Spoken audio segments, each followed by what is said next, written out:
Get your hands on stylish t-shirts, hoodies, and more at wearbuff.com. That's wearbuff.com. And make sure to use the promo code TWB at checkout for 20% off your first order. Stay Buffalo proud with Wear Buff. The Buffalo Bills start slow and finish fast, taking down the Tennessee Titans 34-10. We're talking about the game on this week's episode of the Wandering Buffalo podcast. You're now listening to the Wandering Buffalo podcast with your host, Justin Goddard.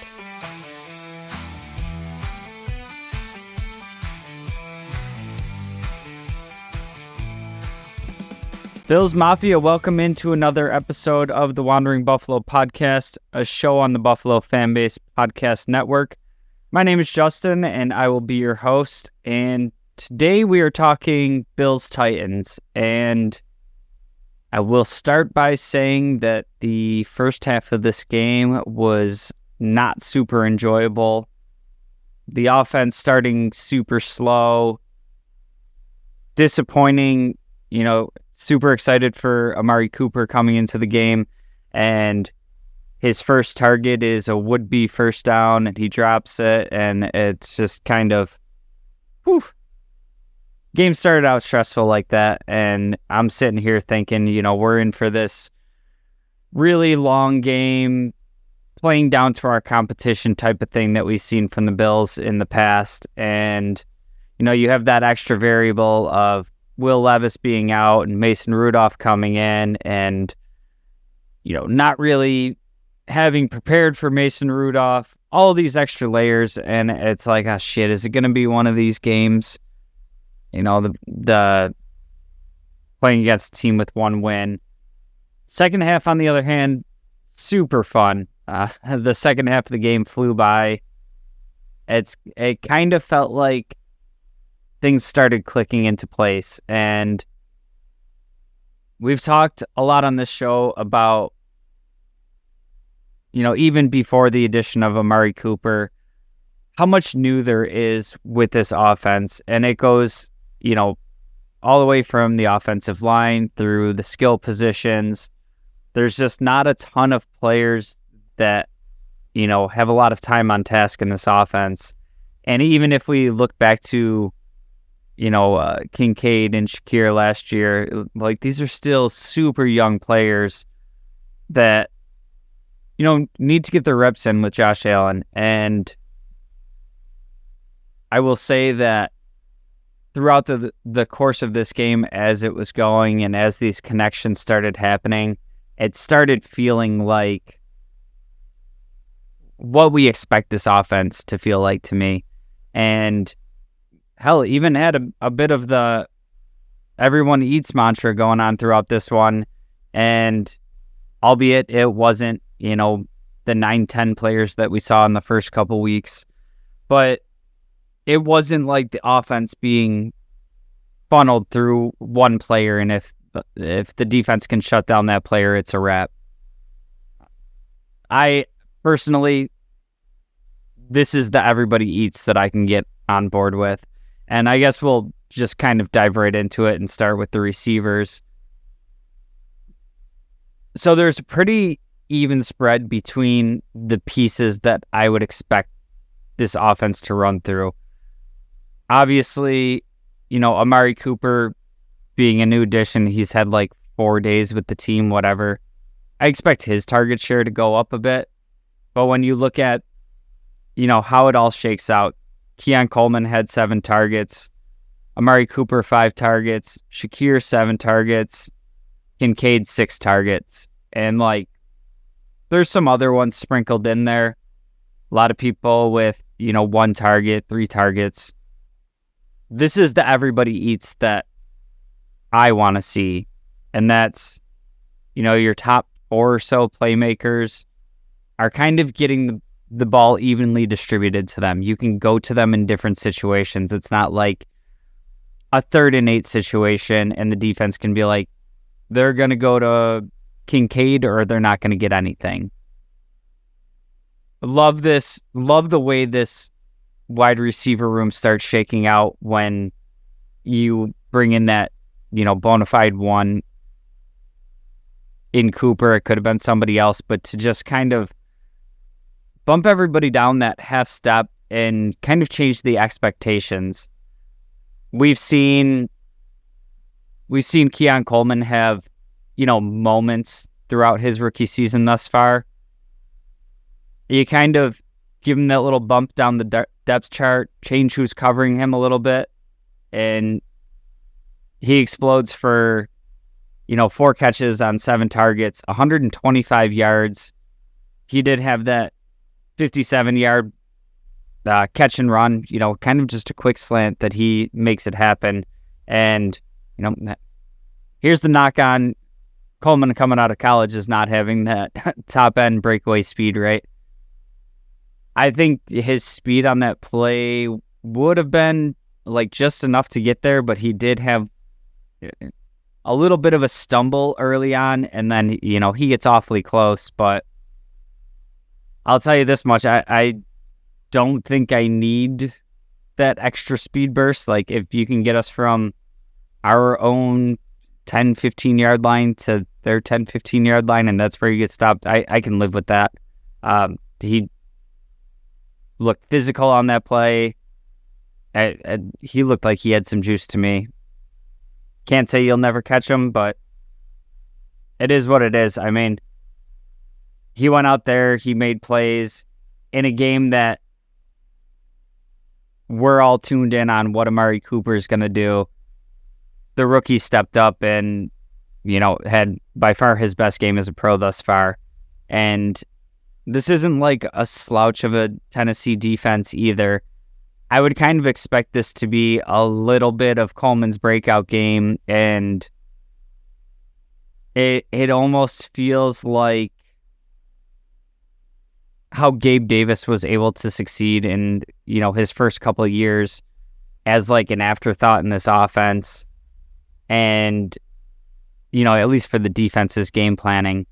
And when you have Cooper now in front of him, Shakir in front of him, Dalton Kincaid probably in front of him as well, at least, where Josh is going to want to go with the ball.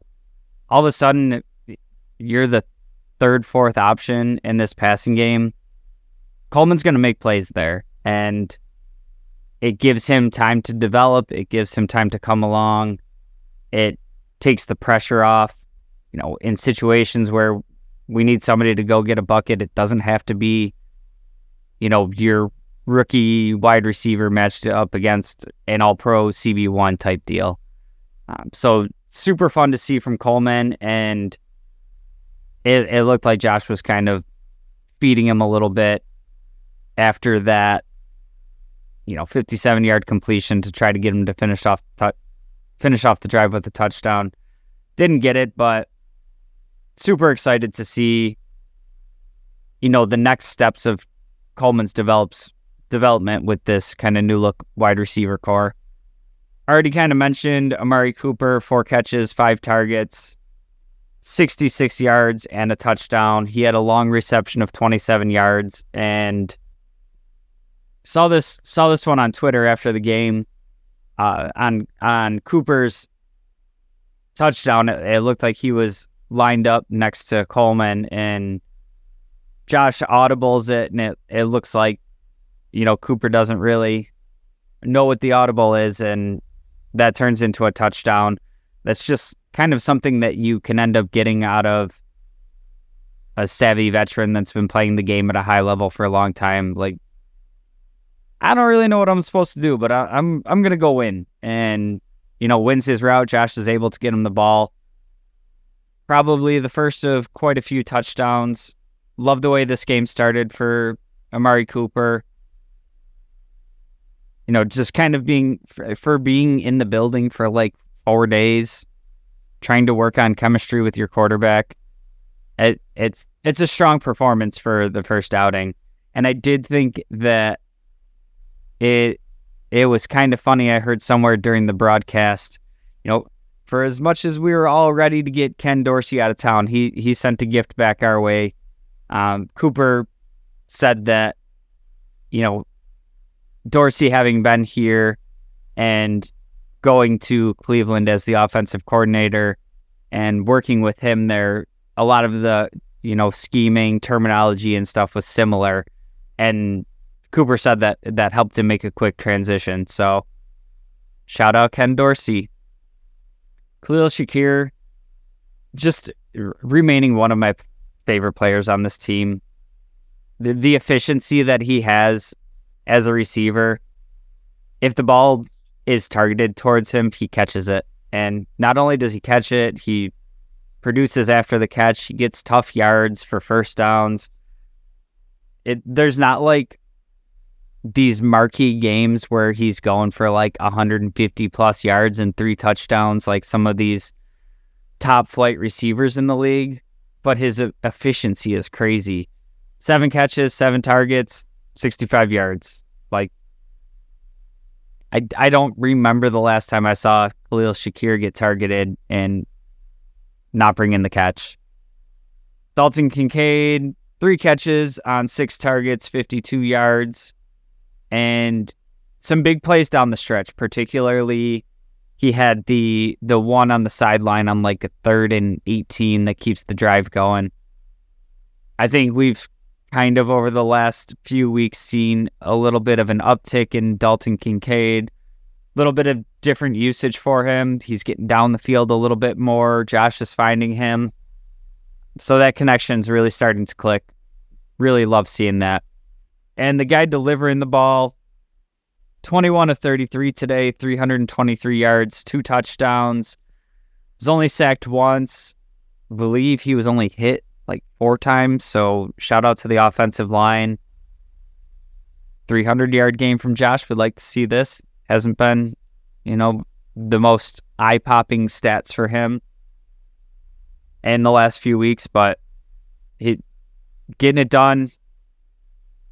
Again, getting a whole bunch of different receivers involved. And like I said, there was some parts of the game here where it looked like he was kind of chasing the big play. When he does the smart thing with the ball, he makes the right decisions. He's patient, takes what the defense is giving him. This offense with these weapons, with Amari Cooper in the mix, it's going to be damn near unstoppable. And just got to kind of figure out when we should be taking those shots and kind of catching the defense off guard, not kind of chasing them the whole game, and the ball's just going to continue moving. Didn't like in the first half that we had like 3-4 3-and-outs. It's just something that's not sustainable against a higher level of a higher caliber football team. You get by against the Titans. You got a pretty forgiving stretch coming up. So plenty of time for this offense to really lock it in and give us more of the second half throughout the full game. But good day for Josh Allen overall. Pretty quiet day on the ground. James Cook coming back from that toe injury, 12 carries for 32 yards. He did have a touchdown. And then Ray Davis, 5 carries, 41 yards, and also had a touchdown. And I'd say that this is probably my biggest complaint for the offense this week, is just kind of a failure to get Ray Davis involved throughout the game. And I talked about this a little bit last week of, my preseason prediction was that Ray Davis was going to take over for Cook by the end of the season. And just what Cook's been able to do in the first part of the season, I've backtracked on that. I no longer think that's going to happen.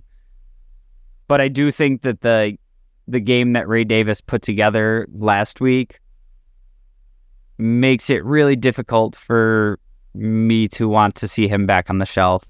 And, 5 carries, and then he was also targeted with a pass 1 time.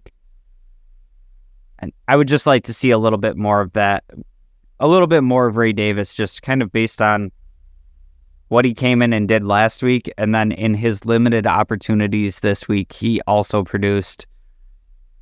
Granted, it's a small sample size. He did have a 22-yard carry, so Take that out of the mix, 4 carries for 19 yards. I mean, it's still averaging about 5 yards carry. I know game script is different at that point. All the things that go into it, I fully understand. But after he's able to put up 150 scrimmage yards with a depleted offense the previous week, I just want to see him get a little bit more run with Cook in the mix. Defensively, obviously a pretty good day here. This is one that's kind of challenging if you're just taking a peek at the box score and you're not really looking at all the situations throughout. The defense was opportunistic. They also had kind of a slow start in the first half, and I mean ultimately kind of give up more yards than you'd like to see against, from a backup quarterback. 215 yards, 61 yards on the ground for Pollard. But it remains a theme with this McDermott and Bobby Babich defense that the adjustments they're making at halftime, they're just absolutely putting the clamps on. They weren't really able to get anything going in the second half. There was a Damar Hamlin interception. There was a fumble that the Bills recovered, and it was just kind of stifling defense that Tennessee couldn't do anything against the Bills defense in the second half. Shout out to Greg Rousseau. This is a game, again, if you're box score hunting, it's not going to look like he had the game that he did. I believe he's only credited with a half a sack on this game, but he was an absolute force in the backfield today. He had something like 5-6 quarterback hurries / hits. He was all up in the backfield. AJ Epinesa almost comes away with a pick 6. He looks like he's finding a nice little role as kind of a rotation guy. That's kind of what we saw from him last year. Wondering what he would look like, with some more work this year. Obviously, with Von Miller out, he's getting a little bit more run. But kind of making the most of his opportunities. He does come away with a sack in this game. And then, like I said, there's a little screen pass where he kind of gets his head around and gets his hands up, and it's right in his hands. And we've seen him be very productive, breaking up passes. He's had a pick 6. I'm good with what we're getting out of AJ Epinesa. Thought our secondary was really strong today. The Tennessee receivers not really able to get much going. We saw DeAndre Hopkins pretty much get pulled from the game at a certain point. Something to keep an eye on there. They got 1 win on the season. Wouldn't be surprised if, Nuke sat out the better part of that game because he's getting ready to get moved somewhere. But, I mean, you look at some of the other players, Calvin Ridley in particular, we saw him last week being upset about, not being targeted early enough. And they made that their focus this week. They tried to get Ridley the ball. He was targeted 9 times, only came away with 3 catches. 42 total yards. His long on the day was 33 yards. So, I mean, basically 2 catches for 9 yards outside of that one. So, I mean, for some of the talent that they have at receiver, I understand that they're playing their backup quarterback. Totally get that. Everything deserves context and the right amount of respect to put on it, right? So it's kind of what we've come to expect from this secondary, kind of from this defense in general, especially when you have a backup quarterback coming in. You'd expect them to score about 10 points. And for me, that kind of baseline status quo, this was a great game for me. Another shout out, Dwayne Carter kind of remains on the trajectory that he's been for the last couple weeks. It's kind of gets lost in the shuffle. He's not playing a huge percentage of snaps, but he's been in the backfield. He's been disruptive. Not exactly, again, filling a stat sheet or anything like that. But rookie coming in, getting his snaps, I think he's been very exciting for me to kind of see his development. And this is a spot on the Bills where we've kind of rolled out your Jordan Phillips, these budget free agent signings, some big name free agent signings, and nothing has really stuck with what Bean has tried to do at the defensive tackle position. So just having him looking like he is developing and going to be a piece that we can use going forward at a spot that we've struggled with for so long is super exciting for me. Love seeing that. And then lastly, the linebackers. I think Dorian Williams is putting together a pretty nice season thus far. And it's kind of reminiscent to me of the Terrell Bernard situation last year where we hadn't really seen any game action from Bernard. So we all just felt like it was not a good plan. And this year it happens to be Dorian Williams and it wasn't a plan. Milano gets hurt. Don't get me wrong. There's been some, bumps in the road, but overall, I think Dorian Williams is getting better each week. Excited to see where that continues headed. And then Terrell Bernard left this game twice with injury. When he's in there, he's super impactful. I believe he had a fumble recovery.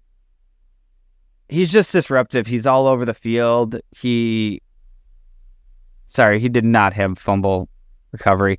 At any rate, he's been consistently very good for this defense. He ends up leaving with an ankle injury, so we'll see what happens there. He did get evaluated for a head injury earlier in the game. So hopefully this is something that he can bounce back quickly from. It's giving me too much Matt Milano vibes, that you have this just absolute stud that you just can't keep on the field. Hopefully that's not the case. Bernard's awesome. Love what he's able to do when he's in the game. And we'll see what happens. We'll get more information on his injuries today. And then lastly, want to wrap up with special teams. Want to start with Codrington. This was a straight up awesome, zero risk trade that Brandon Bean did. And we were super excited. I won't say we, I'll say me. I was super excited about Daquan Hardy coming in and his potential as a return man. What he looked like in preseason, playing on the boundary, and he just had some bad decision making in the return game, and all of a sudden, the season's about to start. The Bills are trading for a guy that I had never heard of before, and really hard to get excited and feel good about the status of your return game at that point. And Codrington's come in. He's made good decisions with the ball. He's, there was a little bit of questionable security here in this game, but there's a couple punt returns where it looks like he's kind of dead to rights and he breaks a couple tackles and just getting positive returns. So feeling really good about Codrington and the return game there. And then have to end this show talking about our guy Tyler Bass. And it's been a huge, topic of conversation with some of the misses he's had, the bad ones last week, and he had a perfect day today. Granted, it was pretty light workload for an NFL kicker, but 4 for 4 on extra points. Granted, his longest field goal was 30 yards, but he goes 2 for 2 today. Huge game for him. hopefully this, is getting his mojo back. I just remember Tyler Bass just like having that swag on the field, and he was hitting field goals and, doing like a Conor McGregor walk off the field. And I miss that version of Tyler Bass. It's super fun. It's good for the Bills. It's just entertaining. So in a week that the Bills did work out kickers, they signed a kicker to the practice squad, and Sean McDermott said, going into this week that basically it was an open competition between the two of them. And granted, I'm sure Tyler Bass starts with a leg up in that competition, but a week where the messaging around Tyler Bass kind of changed. It was a little bit more critical from the coaching staff. It was a little bit more, we're actually going to bring in competition. I think this is second, third year in a row that they just didn't bring in even a camp body to compete at all. And in a week that they bring in competition and, kind of put his feet to the fire a little bit, he's able to go 6 for 6 on the day. So hopefully that's, a little kickstart and keeps it going. My one buddy texted me that he said maybe Tyler Bass was just lonely in practice. He kicking field goals all day by himself and nobody to hang out with. So the theory is that he was, missing a bunch of stuff on purpose because he wanted somebody to come kick field goals with him. Well, he's got a buddy now, so it's all uphill from here. But that's going to do it for this week. If you made it this far in the episode, you might as well like, share, subscribe, tell a friend about the show. Drop a comment, some of your thoughts on the game, anything I didn't talk about. Things you're looking forward to throughout this season. Next week, we got a big one coming up against Seattle. Seattle's an interesting team. I don't know how much confidence I should have. I'm going to check them out a little bit more this week. But feeling pretty good headed into this Seattle game. Wrap it up. Make sure you're checking out the website. We got some articles going up, some new merch going out. All kinds of cool things. Jake's doing a lot of work on the website, so make sure you're checking out wanderingbuff.com. And that will do it for this week. We'll talk to you next week after the Seahawks game. As always, go Bills.